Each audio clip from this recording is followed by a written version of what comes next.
Thank you for joining us this evening for our second annual Game Changers event. Game Changers was part of our kick for our new BFA in Interactive and Motion Arts program, which is also now in its second year. 11 sophomores. Raise your hands. Woo! Woo! Woo! And we have 6 first-year students. I'm going to say this next thing to scare them. In just a year from now, you will be prepared for your paid internships. One of the ways that we hope to help prepare you is through events like tonight and having a dynamic of designers and artists come us all an insider's perspective to the video game and animation industry. We want you to be career, and in 2 years you're waiting because we need more women working in game arts. Yes. We're also very excited this evening to have moderator Jessica Hara Campbell. She's from BioWare, back for her second Game Changers.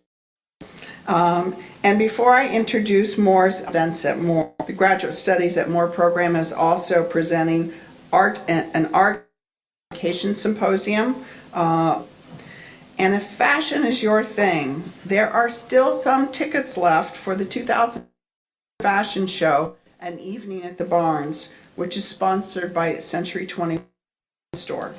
The fashion seating beginning at 7:30. If you're interested, they are going fast.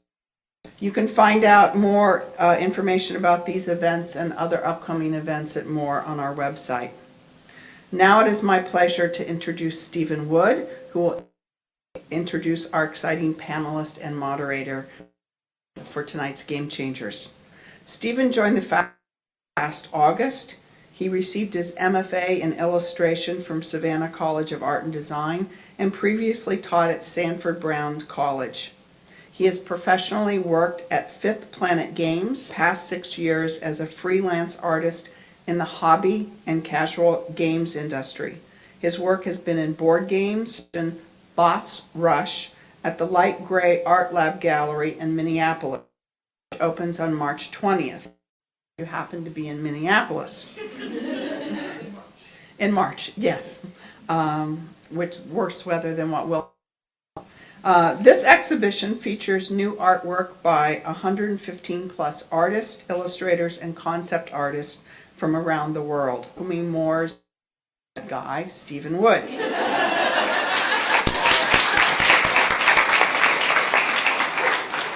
So if you're curious, I just want to get this show on the road, so I'll introduce us and they'll walk up, I guess, one by one. Moderator, Jessica Hara Campbell. From BioWare, she worked on Dragon Age and Mass Effect, and I think she's currently working on the new Mass Effect. Then we have Katie Farina from Hullabaloo in New York. She graduated from Minneapolis College of Art and Design, and she also is a freelance boom who does the Adventure Time and Bravest Warriors and Bee and Puppy Cat comics. We have Casey Oleski, who is a freelance artist for Yeti.com, making t-shirts and all kinds of Zelda-inspired themes. She's also the award-winning book, Kiki's Big Adventure. I think so. And then we have Allison Carrier, who works as an interface designer and jack of all trades at EA Games. So give a round of applause for our panelists, and I'll let Jessica have the floor. All right, everyone. So to start, I'm gonna have everyone go down the line. If you could give me your name, your background, where you went to school, your favorite games, and if you can explain what you do. All right, I'm Allison.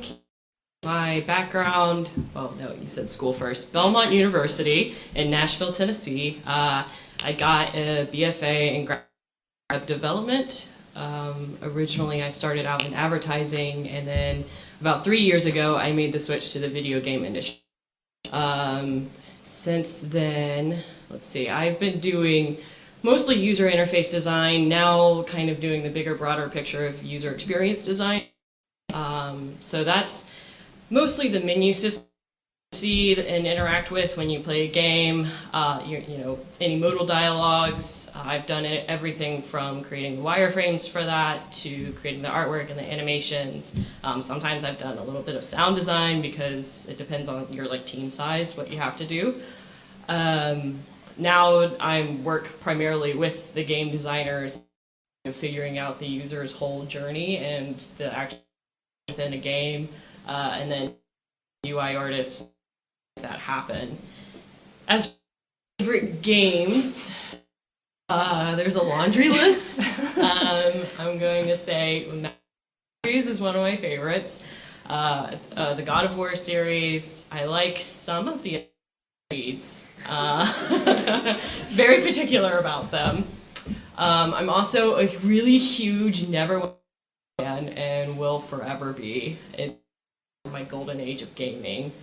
And let's see, what else? Series. Sorry, I'm a huge Batman fan. So everything from to the upcoming Arkham Knight, I'm really excited about.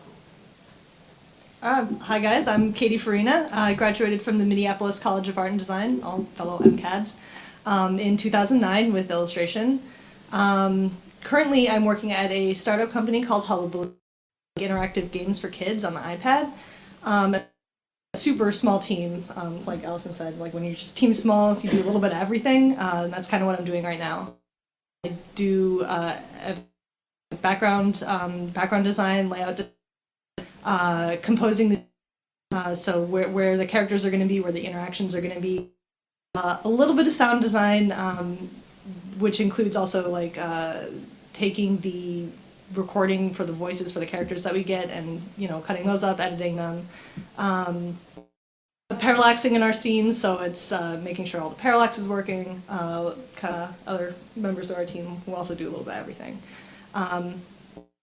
As favorite games go, Kingdom Hearts for sure, tattooed on me, so gotta say it's #1 in my heart. Pokemon, I grew up on that. It was my first video game ever, so definitely has a special place in my heart. I'm also a big World of Warcraft player, although I haven't been able to play lately about it. And those are kind of like my core games that I play the most. Okay, I'm Casey Uhelski. I go by Misky online because no one can pronounce my last name. And I went to school at Savannah College of Art and Design, and I majored in illustration on children's illustration. And I'm currently illustrating the Kiki's Big Adventures book series. We have 3 books out, and we're starting the 4th one pretty soon. And eventually I end up working for Yeti, just doing shirt designs, which is basically you make an art and they put it on money. And it's fun, it's quick, and there's not much to it, but that's how it is. And my favorite games are Zelda, Majora's Mask. I'm playing the new 3D good. Pokemon, Crossing, and Katamari Damacy. But games that I grew up with. And Cool. Hey, this is for Allison and Katie. Looking at your background, from degrees in either illustration or graphic design. So what steered you toward game development rather than more traditional paths of an illustrator and graphic designer? I actually was contacted by Hullabaloo after I did a Pokemon gallery at the Light Gray Art Lab. Pretty cool, I wasn't expecting it, and after I heard a little bit more about the company's like mission and what they wanted to build there, I got super interested because it is not really something that existed back then, and it wasn't something that existed when I was in college, so I had no awareness that this was a possible avenue I could take my art. I was learning more about this during my interview, and when I was, just talking to Suzanne a little bit more. It sounded so cool that I couldn't not do it. So I decided to sign on with them and stay there and help build the. For me, I've always been a gamer, even since NES as a kid, and I never actually knew that this was a viable avenue for me either. We didn't have that sort of major in any of the schools at, especially at my school that I ended up choosing. And so I thought I had to go into advertising, and every single day I hated my job. What I was doing was not what I wanted to be doing, and you spend a majority of your life in a job. So they would just give me blank stares, and so I wanted to find my people, tribe, and so I decided to go out and applied for video game jobs, and I got them, and it was one of the best changing moments of my life, and I've never regretted it. For Casey, it's clear the game industry has been an inspiration in your t-shirt designs. Yeah. What is it about games that makes them such an important aspect of your work? I think, like, at least especially in our generation, games really connect people. Like, you can talk to like a 13-year-old about Pokemon and they'll know what you're talking about, and you can talk to someone who's 30 and they'll still know what you're talking about. And I think it's something we all, moments in these games that we all really, really like, that were part of our childhoods. And I love being able to like make something that connects with so many people. And it's just like, I don't know, it's very sweet and it's very warm and fuzzy in a way. So I'm glad I can like, that like I love making with people, and people love it and want to buy it and wear it. That's an amazing thing to me. Cool. For all of you, you can kind of pick your order however you want. Who are the women in the industry who have been an inspiration to you?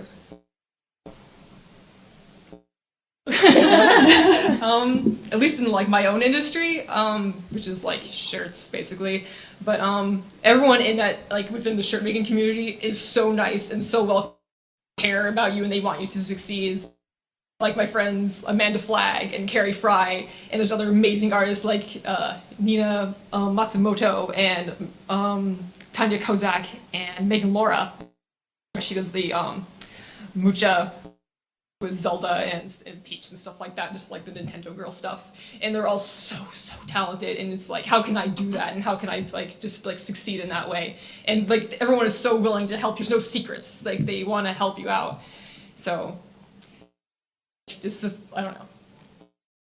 And I guess in games, I don't know any names right now, so I'm gonna go on. So I guess to speak to that, and I guess like, sorry to soapbox, but kind of like why we're here, there's not a lot of women, and I mean, like, obviously that's why we're here, that's what we're talking about, and I honestly cannot think of a single woman in gaming that has kind of inspired me, and that's really depressing. So I'm really sad to say that. So I guess let's go change that for sure. But I mean, there's so many people on like the online community, which I'm super active, who are so, like, you know, like Casey was saying, just so supportive of what you're doing, and who, like, even though they couldn't be here to watch us streaming, which I believe it is, so hi, that they, like, there are so many people that care about changing this, and so that, you know, you guys are able to say, oh, well, there are these women that work in gaming that are, whereas, like, I don't have a single name. So, I mean, as sad as it is, that's kind of my answer. That's kind of a bummer. I think the president of this company that did Journey was a lady. I think her name was Kelly. Can't think of her last name, but it was a lady. So I know that. And Journey's an. That's pretty. That's something. True. That's something recent I can give you. And that's true. And there are plenty of women working behind the scenes. No, I don't know. Like, they don't do talks at like E3 or anything that I know of. I don't think I've ever seen like a developer. They're there. Yeah, Yeah, and they they are, are. and that's the thing. It's like, I know you're going to speak to at a couple conventions, Yes. and like I guess like maybe the visibility just isn't there. Maybe, I don't know. Where I'm getting my news from, which That's depressing. is online. That's depressing because it's like Like, that's. yeah, like, I'm sorry, I want to feel that. Like I want to know that stuff. Like I want Yeah. to see that, and I just don't. That's upsetting. And I wonder if it's because like when I'm watching like E3 streams or like streams from other things, they're not being shown. I'm not seeing those. I'm seeing like, you know, the same people talking about. Yeah, unfortunately, I think like E3 will show more of the keynotes, Yeah. and that is predominantly male oriented. Yeah. So, but there are panels there. There are women. I believe it. there. I do. I Like the believe it. ratio We need to is just staggering. and see them. Yeah, abysmal. But as for my inspiration, I'll talk about two people I know to female at from afar. There's Chelsea Howe. She is an amazing creative director. She's now a personal friend of mine, but she's like on Forbes 30 under 30 people, top 10 women in gaming, and she's younger than me, like going places kind of thing. She's done a lot for the gaming industry, and she does a lot for the gaming too. She does like volunteers constantly and helps develop skills for video games. Like she's just kind of my own little personal hero who I get to call a friend now. Another one is Anne LeMay, which is actually how I got to be on this panel, is because she knows Jessica, and Jessica got in touch with me. And she's an amazing writer, also an amazing feminist, and I completely gelled with her the first time I met her, and now it's like we've known each other for years, and I know I could rely on her for anything industry related in terms of advice. She's kind of like a mentor now. As far as someone field in user interface design, Alexandria, and I'm gonna botch her last name, it's like Nino Kalis. She and she's the user interface designer on The Last of Us. And or if you read any of her Kotaku articles, that I just a really good mind for usable interfaces, a really good like game design mindset as well, to know what like the psychology of things, and she's just an amazing artist. She was a writer at Naughty Dog. Now Electronic Arts stole her for a project. I haven't gotten to meet her yet. It's just what she does too. And then as far as it goes, I think Brianna Wu and Kezian are pretty inspirational, the public face of gaming. So I have admiration for them. I wish I could branch this whole networking. It's really important, guys. Into my next question, That's true. but that's going to throw me off. All right. So, the last few years, what changes have you seen in the industry as more women have entered the game development workforce? Have you seen any kind of impact this has had on games? Well, just the fact that we can kind of have this conversation, that, like, I know that sounds kind of dumb or basic, but that certainly didn't exist when I started working at Hullabaloo, which was only 2 years ago. It wasn't as public if it was happening, and I certainly didn't see it, which is a shame. I think that would have changed attitude just to life in general quite a bit. I know as far as I guess impact goes, I mean there's a lot going on right now, especially in regards to female presence. I think we're seeing a bigger, like more indie games being produced by these groups that aren't necessarily out in the limelight, and they're fantastic, and they're being picked up and being developed, especially like now that we have like Steam and any developer can kind of upload games there. It's fantastic, and now these games are becoming then again like even 2 years ago. And that's fantastic. Only imagine how much more visible and how much bigger by next year, 3 years down the line. I feel like on social media in particular, people are a lot more vocal. It's something that's a decision that's people are going to call them out on it, whether being lazy or just making really bad decisions. I believe it was Assassin's Creed that said, we don't have time to make female models for characters. Yeah. And then I believe Nintendo followed that up, and they used that to promote their own game by saying like, hey, we did this in Smash Brothers. It didn't take very much time. So I guess it's nice to see that companies are actually listening to people who are just, the little people, and usually they just kind of go by their numbers. And also with Nintendo, I think they're making push for Wii U, and Peach wasn't an option. They just had 2 Toads. It's like, why? People called them out on that, and then sure enough, the next game they did, they like, oh, here's Peach and Rosalina. And so it's just nice to have options like that that you're just like slowly seeing little things happening like that. Yeah, I think on the macro level, well, if you look at the statistics from the ESA, which is the Entertainment Software Association, women outnumber men as gamers. Like that turn happened 2 years ago. And now having that statistic, we're much more aware of what draws all genders. Let's not be binary about it. Like what draws them into gaming, and now that has been opened up, you start to see this incremental progress, like social media. On a micro level, my day to day. Being the only female in a studio to, with at least 3 others.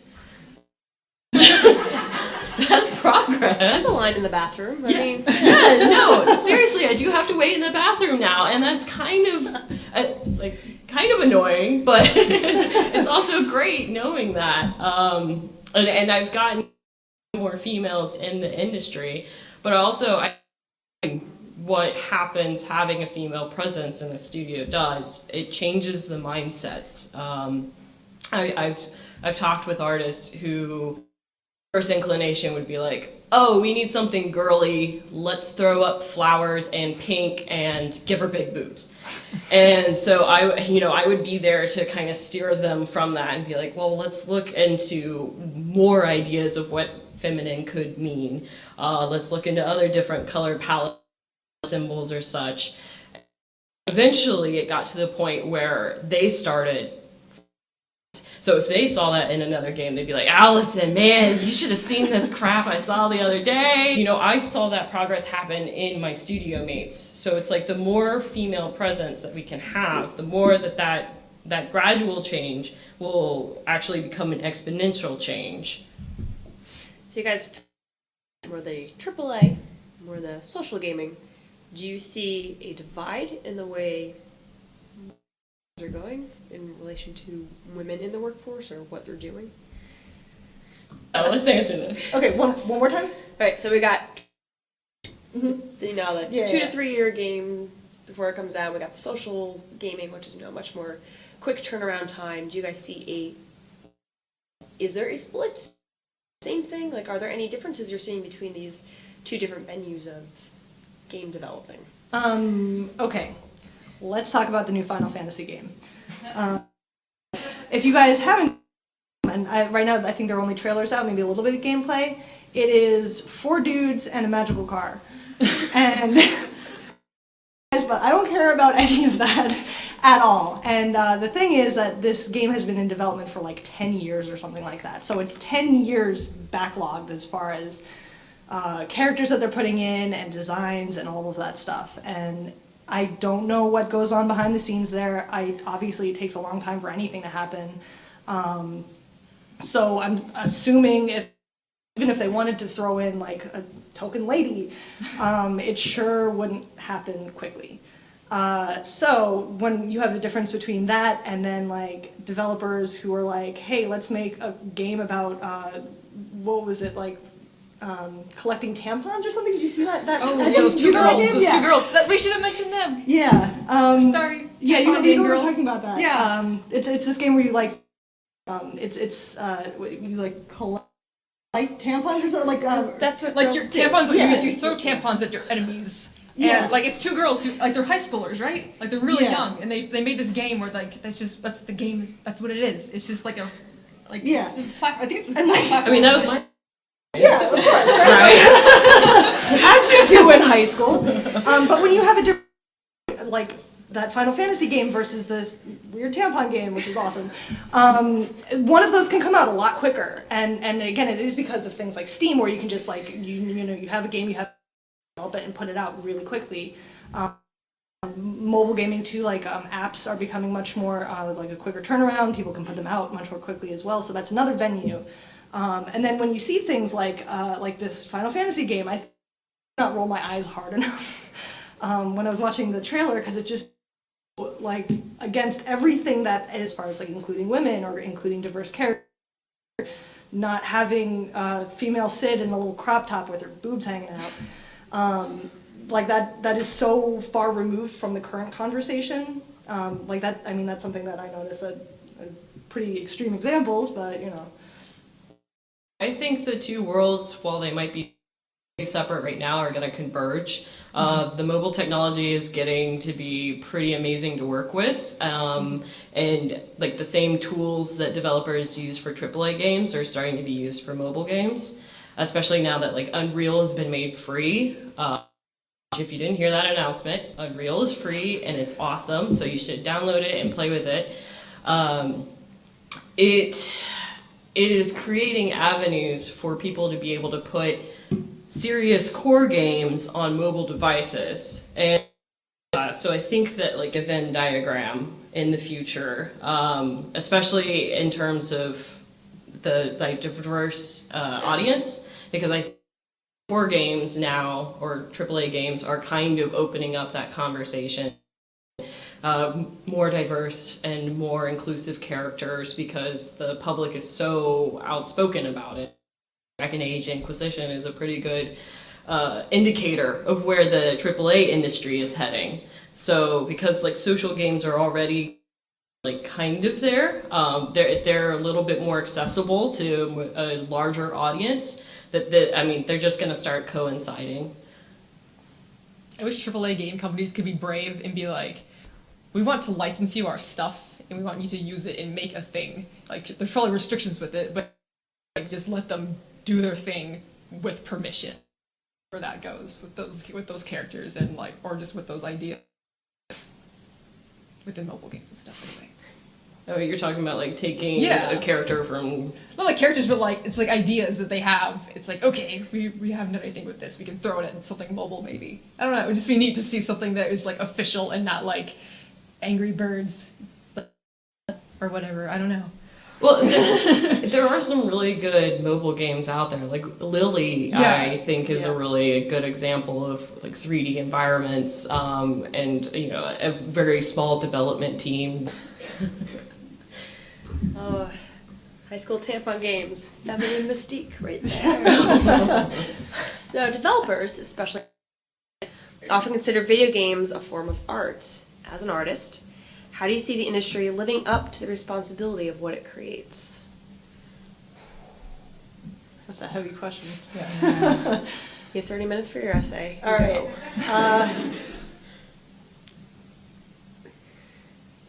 Like can be held responsible because of like how like with larger companies they're just a corporate entity and there's only so much you could like yell with that.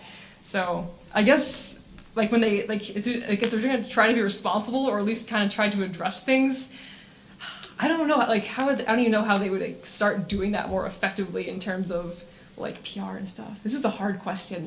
Like I think it's a case-by-case basis. Yeah. Companies out there are really good at admitting fault and apologizing and saying, okay, we'll change and we'll learn from this mistake. And then there are companies or just in to, you know, say a few choices, say, you know, this is what I want to do and I don't care what anyone thinks about my art, and then continue on. It's kind of like, I think, with art forms, like there are filmmakers who don't give a damn about what critics say about their film. It's enjoyment making it.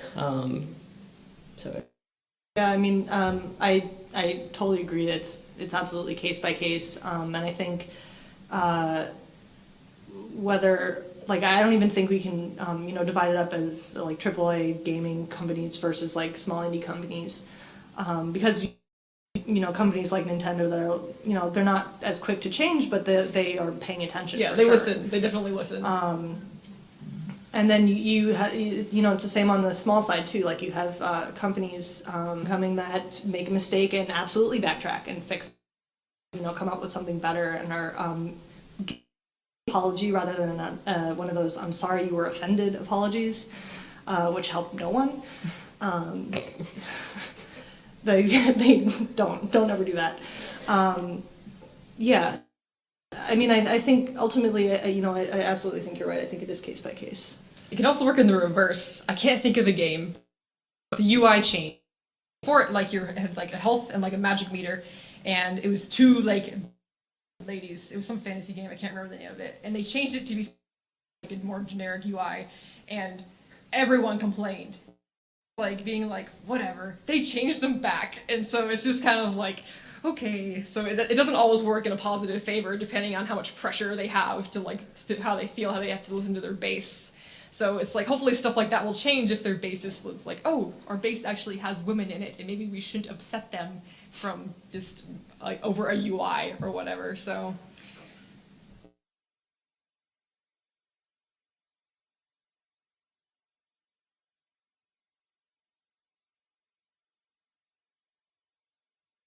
To the different kinds of groups and conferences there are for women who are interested in such causes. One of the main groups that I've worked with so far is Women in Games International, and they have local chapters in most major cities. They're pretty great about doing little extracurricular activities for university students, doing talks like this. I've done a few talks, just talking about how I got into the games industry and that sort of thing. They also do a lot of summer camps where you can create games if you're trying to help out younger kids, usually underprivileged in middle school.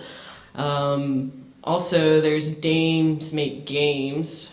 I think that's what they're called. Yeah, I'm not a part of them, but I've heard the great things about them and their program for creating just opportunities for women to get in there and start coding or making art.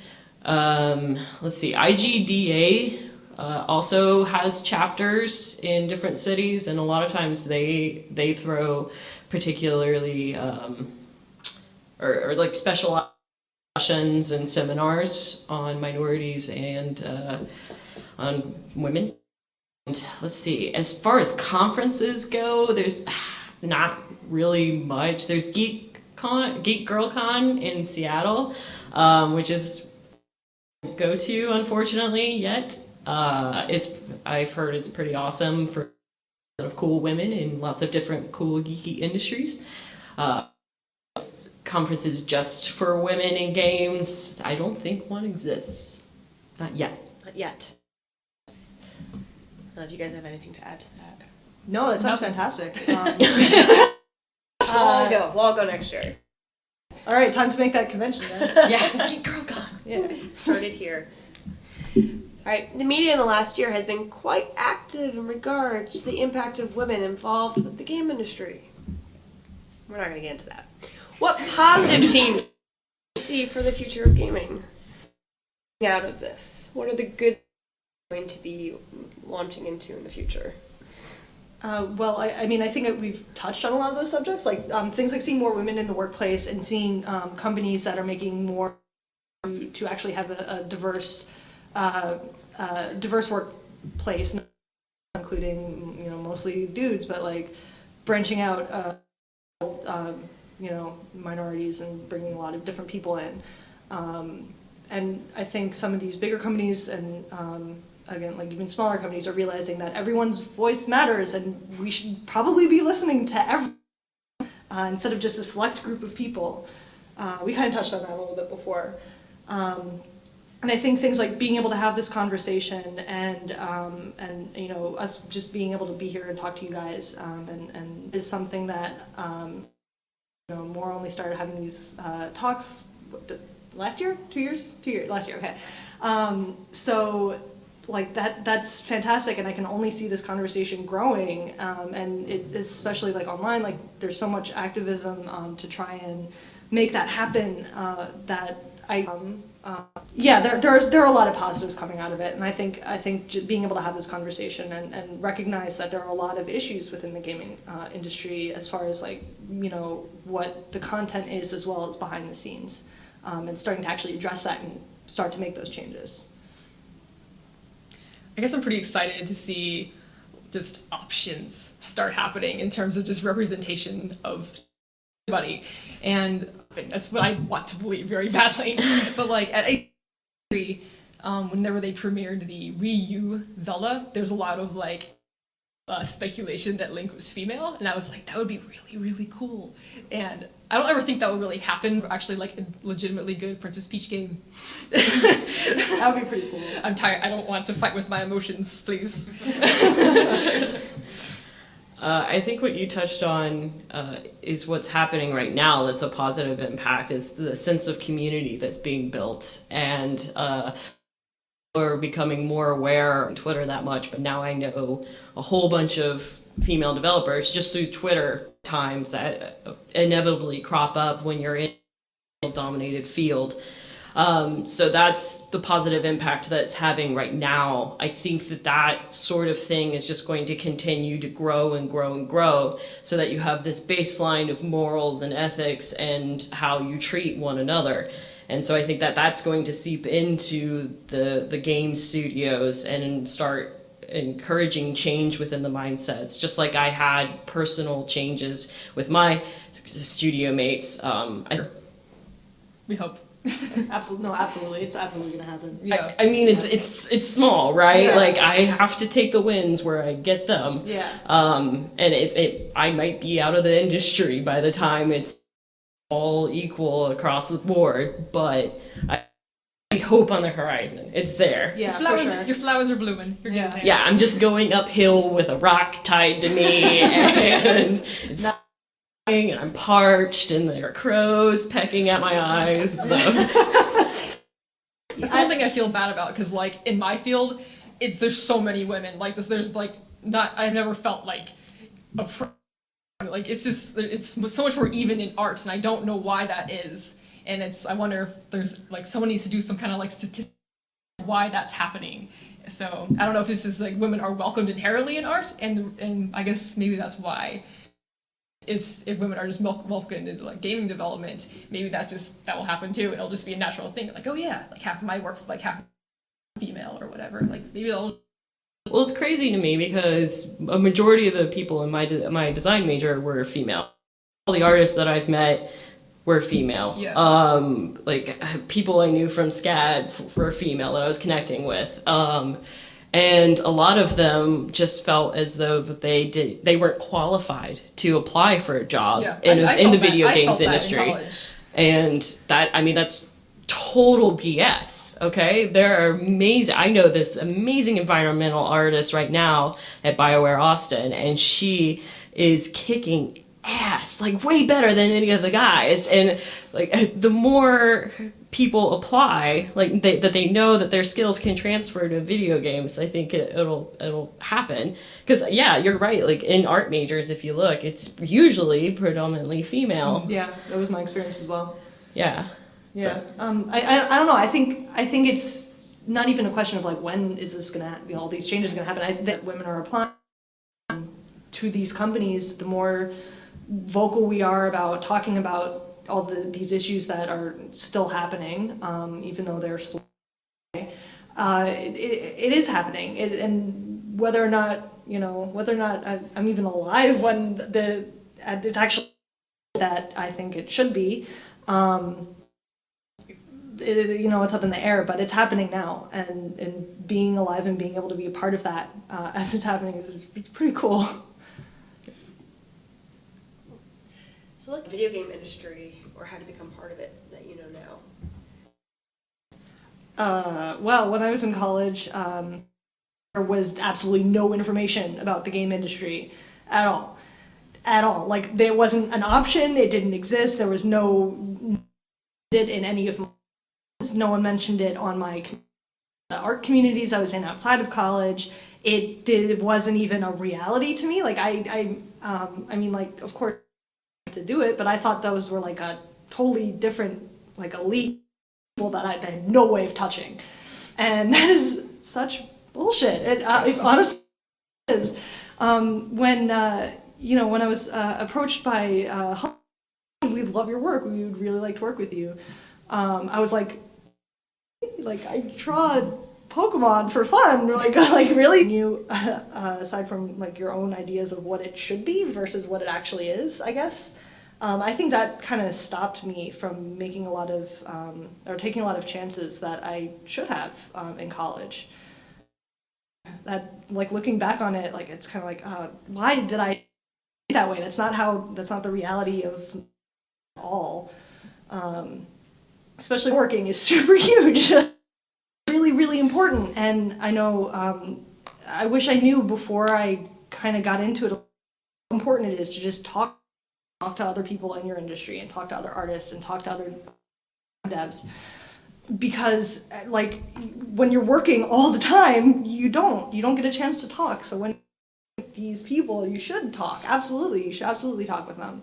I know that's kind of like skirting the topic a little bit, but it's important, and I wish I did. I wish I knew when I was in.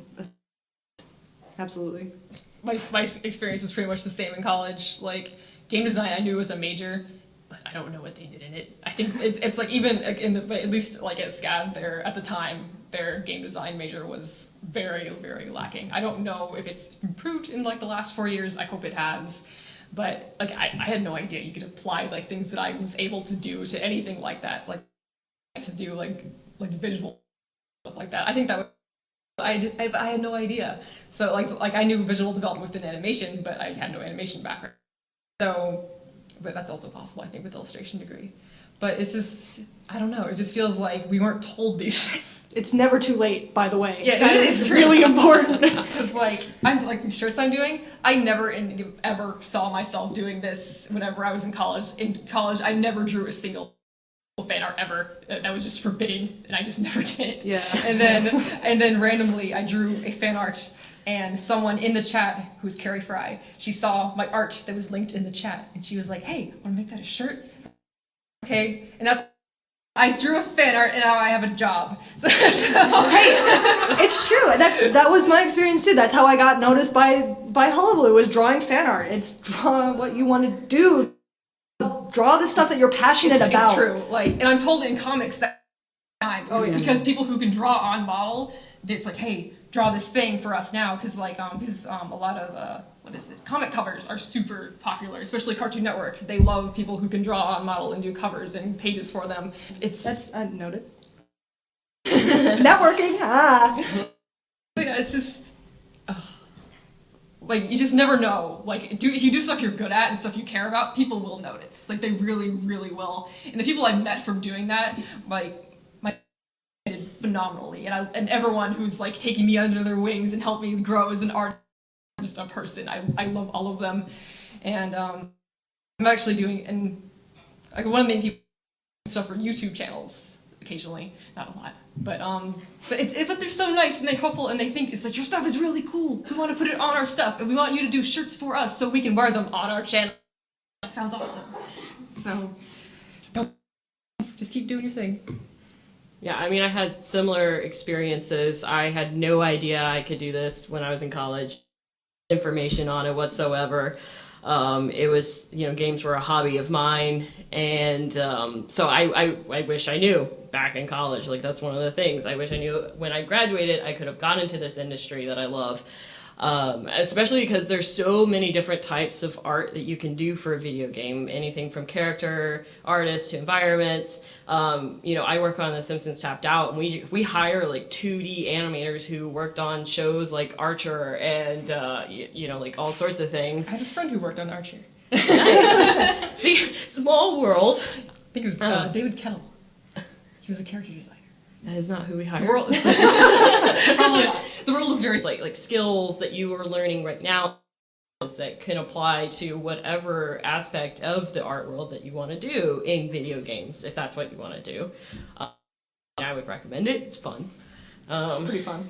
The other thing that I wish I knew about the video game industry, it is like no other industry out there. It's full of people who are passionate to the who are super fun to work with, can be annoying and awful at times, especially when you're crunching, and crunch does happen. Myth, it does happen, and it can suck. You'll cry. You'll cry. Yeah, you might work on something for like 2 months, and it'll get. At the end of the product that you create with all of these people is like completely invaluable, and there's almost no other experience that can describe it. Like, I just wish that I had known coming out of college that I could feel that way, that I could build friendships with the people that I work with. Like, I know that if my car broke down at 3 a.m. and my tire was off, I could call my game designer, my lead game designer, and he would come pick me up. Like, that's how tight-knit we become.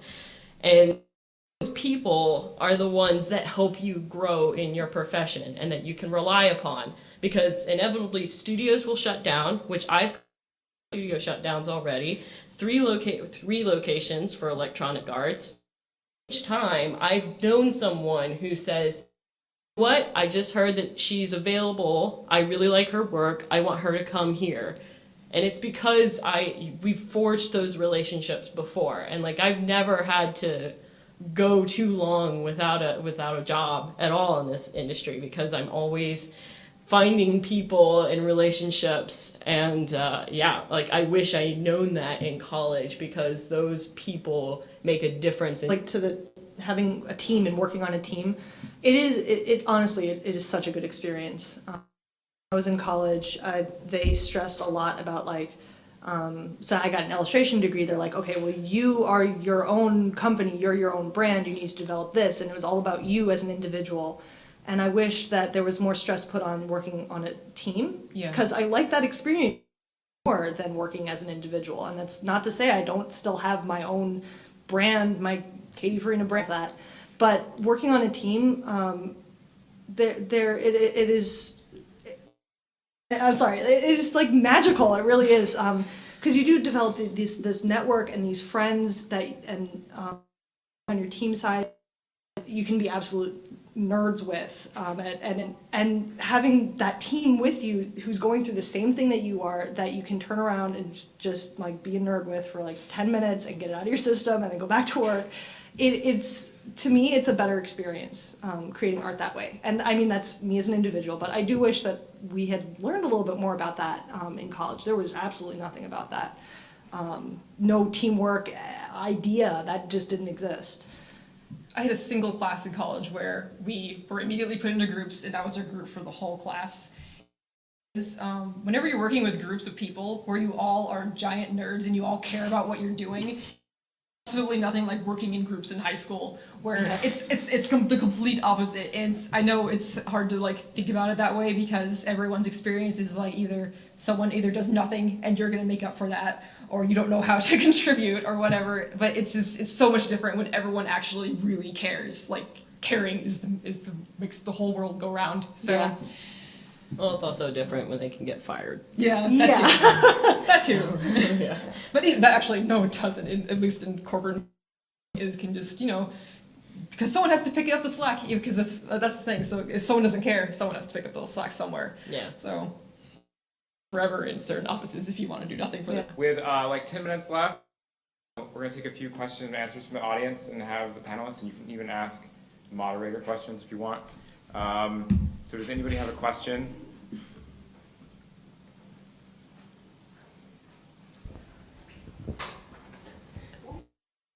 Maybe. Hi. Hi, Katie. Gotta hold it.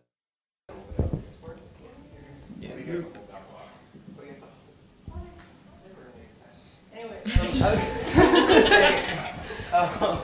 as to answer the question about conferences, Indiecade and different games in New York at NYU Polytechnic are both really amazing. Awesome, thank you. I love both those conferences. That is really good to know. Yeah, especially like I'm out in New York. There's no reason I'm not there at all. So thank you for that. Yeah, Indiecade is coming up, I think, soon. Do you know when? And both of them. They are both, at least one. Different Games was maybe in February. I think Indiecade is in April. Awesome. Yeah, that one's a little spendier. Yeah. That's all right. Well, and since I'm talking, I love hearing talk about teamwork. Me and Katie went to the same school, and I agree. I think it was really shitty that there was nothing about considering how incredibly important collaboration is to even people who work ostensibly alone, like illustrators. Yeah, can you all talk about more about team dynamics and managing personalities and communication. I feel like those things are endlessly interesting and really helpful to me as a person who works with other people. I think as a panel one. Yeah, that is something. So my little soapbox about communication, be honest. Be honest and have a good attitude. It's really important. You're gonna have bad days. Everyone has bad days. I have bad days. These guys have bad days. You guys have bad days. Everyone does. If you do run into a problem, and I think I'm fortunate in that the team I work with is very receptive. So I'm very lucky that I can, say like, well, I'm really frustrated with this, and this is why, and what can we do to resolve this? Like, how can we make this, like, how can we fix this? How awesome, and how can we get back on being like super great, sunshine, rainbows, right? So I think that's really important, and I think learning how to be honest and communicate with your coworkers is very, very important. Especially if you're working on a small team. There's no room for I guess bottling emotions up, and especially like if you're in crunch mode, just be honest. I think that's important. I think the best words of advice I've gotten is be a polite asshole. Get your point across, be assertive, but you be nice about it. You don't need to be a jerk. It works. It's really worked. It's amazing. There's absolutely no need to be mean ever. Like, does not ever achieve anything, and that goes for. I know this is kind of. This was the thing I had to learn as I kind of got a little bit more into the professional world, but online too. Yeah. The internet has Don't memory. be a jerk. Don't be a jerk. And don't read the comments. Don't like. It comes back. And I know that's really, really easy to do, like on Twitter and on everything else. Please try and work on it. That's going to be my biggest advice, because it does come back and it's not going to be fun when. Because of that networking. Yeah. These are people you're going to run into over and over again. Yeah, And, absolutely. Like, the thing is, the internet is so small. Like, the amount of people that I know that know each other, that know a guy, and I know them, and it's like, you know them. It circles around so quickly, and it's unbelievable. Yeah. So just be an awesome person, and you'll be. People do talk. So People and remember, it's- like they do. It's good and bad. People will talk about the good and the bad. So you don't ever, be remembered for being kind of crappy. Like, that's obvious, right? But it extends in the workplace. It extends while you guys are here at college, and it extends online too. And it's important to remember the online one, because I'm guilty of that. That's when I started, especially like that is something that I really needed to work on. As far as managing personalities goes, you gotta accept that you're not gonna change people really. You have to monitor your reactions to them. And, one of the things that I've had to learn over the years is no firmly, but say it for my own sake and sanity. I was one of those people that would take on any amount of work, doesn't matter how many hours it was, because I wanted the product to be the best it could be. And I started burning out pretty quickly. And so you have to be able to tell people, no, I can't take that work from. And if you know their perspective, then you communicate with them. So if they want to be quiet, then quiet when I want to communicate with them. If you'll learn basically through trial and error. All right, I should just email this person, or I should call this person, or this person responds better to face. Like it's going to change in the person, and you'll start to see a little bit of surface in the gaming industry, and then once library of communication styles that you can draw upon, that's when you're going to know how to read. Something you need to be able to do is to admit to yourself when you need a break. Because whenever I first started doing books, I would deny myself like breaks, because like, no, the amount of work I is too much for myself a chance to breathe. And that's so much harder to do good work faster, because you're just hurting yourself. And it was hard for me, very hard for me, to say to my bosses, I need like 2 days off, because I've been working for like 3 weeks straight with no breaks. And I just did it because I care about them, and I care about the project. But you need to be able to take that step back and actually not do something for 2 days and it's really okay. And it sounds like obvious, but it's just not whenever you get in that mode. It's scary. It's amazing how much like a day doing nothing can really do for you in terms of your productivity and your creativity. So we have a question from online, and then I think we might have. So we have a question from Alessandra. She wants to know, what aside from team collaboration and communication did you wish your college had taught you to prep for the industry? In my case, SCAD was very, very bad about social media. Like that was something I learned by myself eventually, and I wish I did it years ago. Where I was actually very shy about starting to go on that because of my last name. I'm very exposed, I'm very searchable. So I was always really scared, and now I'm just like, yeah, whatever. And now it's actually easier because I can talk to people who actually like care about what I'm making, and it's been a huge difference. So like that's like an obvious thing now. I was in school, it just wasn't addressed in a way it really should have been.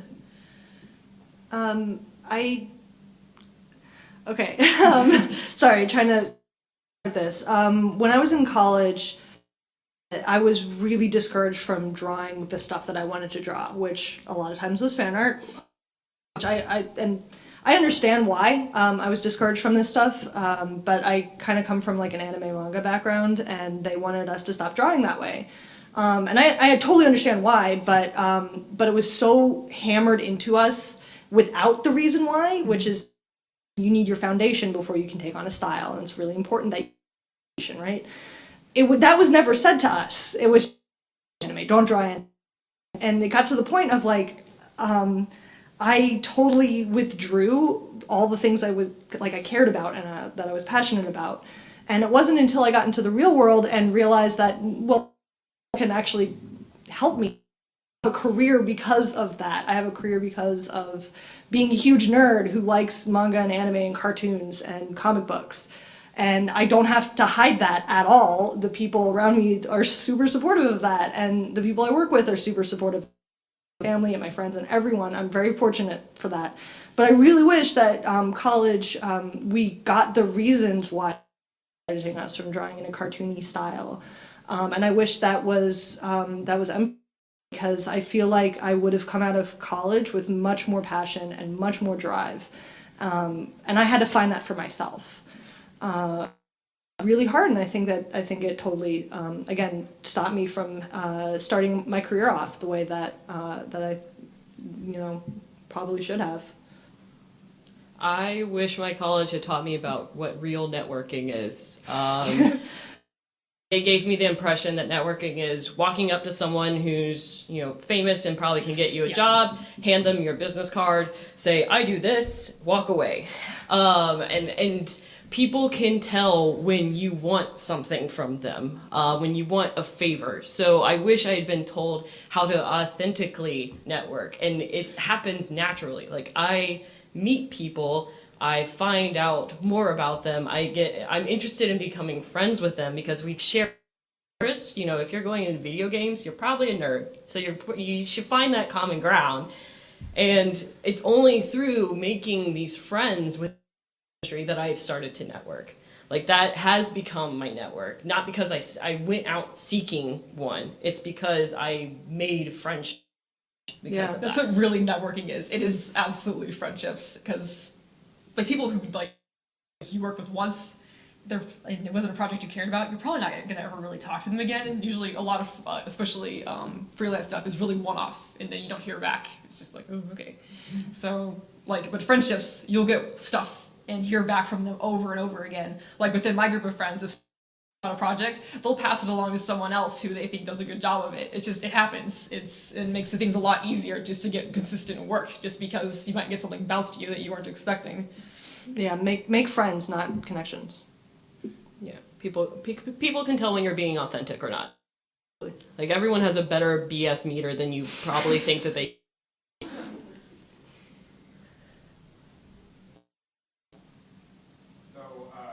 We have time for about one more question. We do have a question online, but if anybody has in the audience, I'll give you dibs.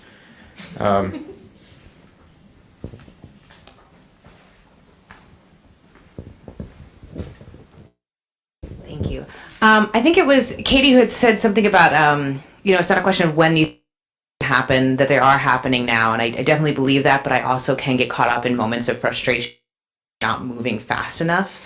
Wondering if there are approaches or strategies, tactics you guys have to sort of get yourself out of that funk and remember that we are moving forward.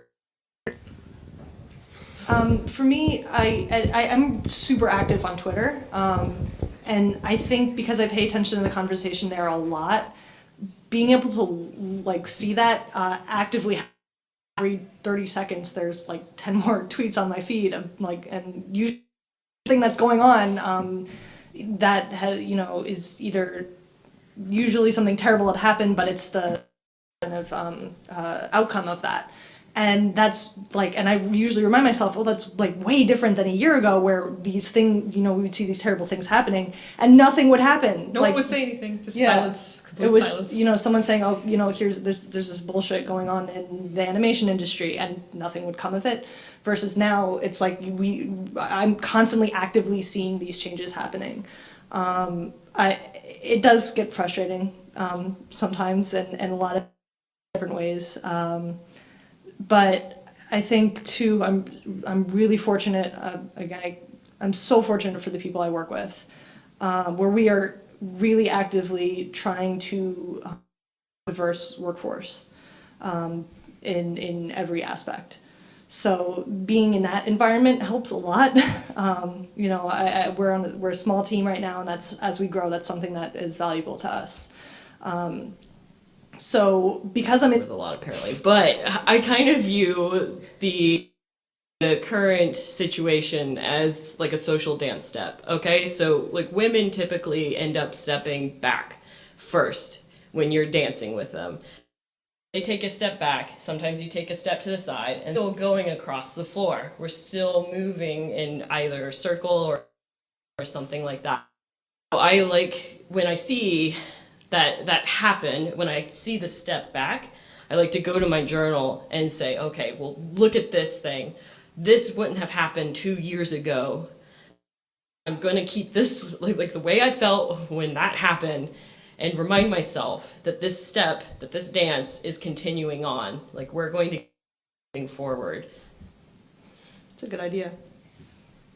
I think it's important not to like drown yourself in the bad things you see. Like, acknowledge them, but don't go chase after them. Don't like just it wears on you pretty badly. So pay attention to like people you care about and what like if that are like encouraging in terms of it's like, oh, this is a bad thing, and then people also on like within Twitter anyway. I'm thinking Twitter context, and so that's how I think of it. That's my center.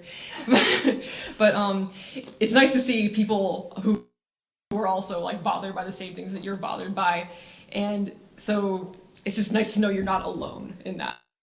Yeah, having a strong community helps a lot. And also finding humor where you can. Like, activists on Twitter is one of my favorite things in the Yes. world. Yes. I are uncomfortable when we're not talking about me. Yes. Best tweet ever. Yeah.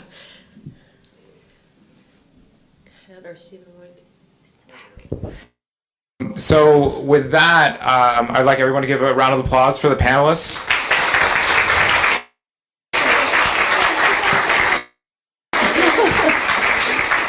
And I would like to thank all of you for coming out and the horrible weather outside. For you to join us in the Widener Gallery right outside the doors for reception. And if you have more questions, you can ask them one-on-one. Yeah, come talk to us. I have things to give away.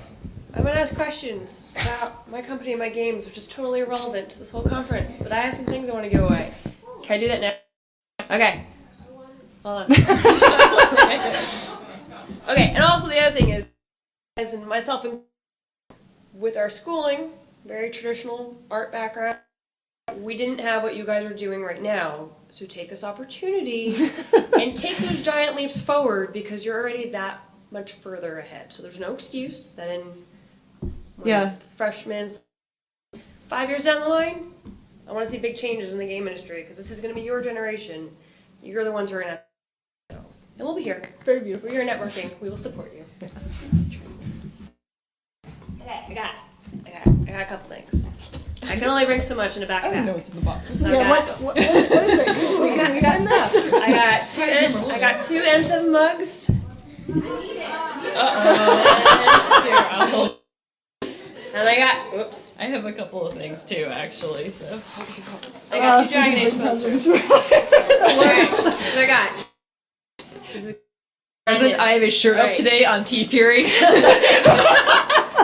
There was a brawl at war. You can- Alright, a trivia question. I am. I got okay, three good. questions. I think they're enough. Okay. And ME2. Squad members referred to as art. That's not a shout out. I raised my hand.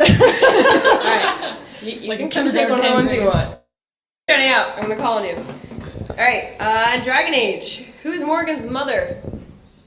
Plumber?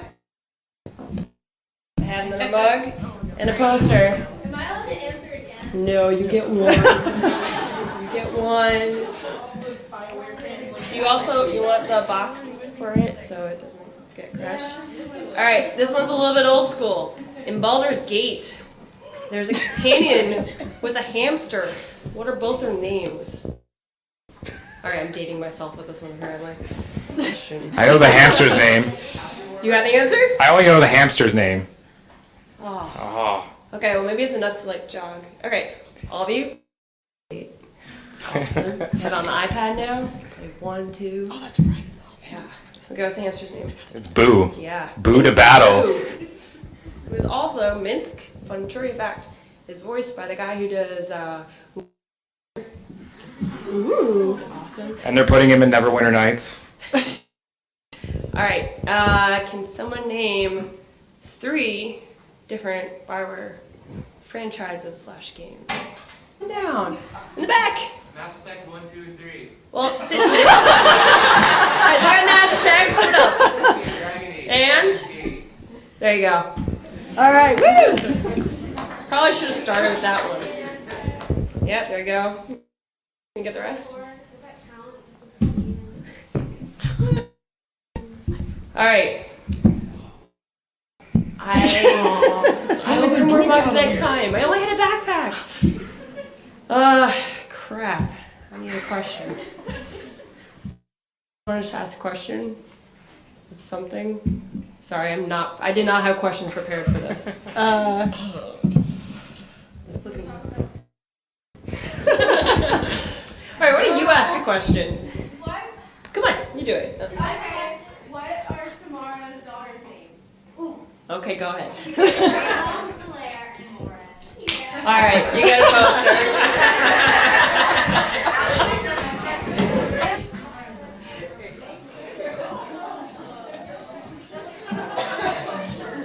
And I randomly have like EA tag mirrors, but you don't have to answer trivia questions. Just come talk to me. I could have just thrown them and see whoever caught it, but Yeah. Yeah, I mean they're in my purse. I didn't So, bring presents, I'm sorry.